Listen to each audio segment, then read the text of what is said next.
Hi. അപ്പം ഞാൻ അങ്കമാലിക്ക് പോവാണ് ഗൈസ്. എന്തിനാന്ന് വെച്ചിട്ടുണ്ടെങ്കിൽ എൻ്റെ ഫ്രണ്ടിൻ്റെ കൂടെയാണ്. അവള് ഇന്നലെ പോയി ഡ്രസ്സ് എടുത്തു മാക്സിൽ നിന്ന്. പക്ഷെ അവൾക്ക് അത്രയ്ക്കാണ് പിടിച്ചില്ല. അപ്പം അത് എക്സ്ചേഞ്ച് ചെയ്യാൻ വേണ്ടിയിട്ട് പോവാണ്. അപ്പം എന്നെയും കൂടി വിളിച്ചു. അപ്പം എന്തായാലും വീട്ടിൽ വെറുതെ ഇരിക്കാനല്ലോ, ജസ്റ്റ് ഒന്ന് പുറത്തിറങ്ങാമെന്ന് വിചാരിച്ചു.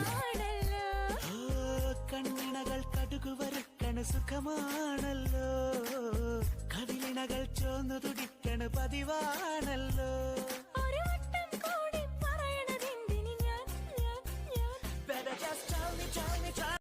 ദൈവമേ, ഞാൻ എന്തായി കാണുന്നത്? ഡ്യൂട്ടി ഫ്രീ ഷോപ്പിൽ പോയ പോലെയല്ലേ ചേട്ടാ? എല്ലാം ഫ്രീ അല്ലേ? ഇനി നീ നിന്റെ ഡ്യൂട്ടി ഉടങ്ങിക്കോ. ഷോപ്പിങ്ങിന് കൊണ്ടുപോയില്ലെന്ന പരാതി വേണ്ട. ഇത് കണ്ടോ ചേട്ടാ? അത് നീ എടുത്തോ? ഇത് ജപ്പാന്റെ ആണോ? അല്ല, രാജപ്പന്റെ അതൊക്കെ പറമ്പില്ല. അപ്പൊ ഈ സാധനം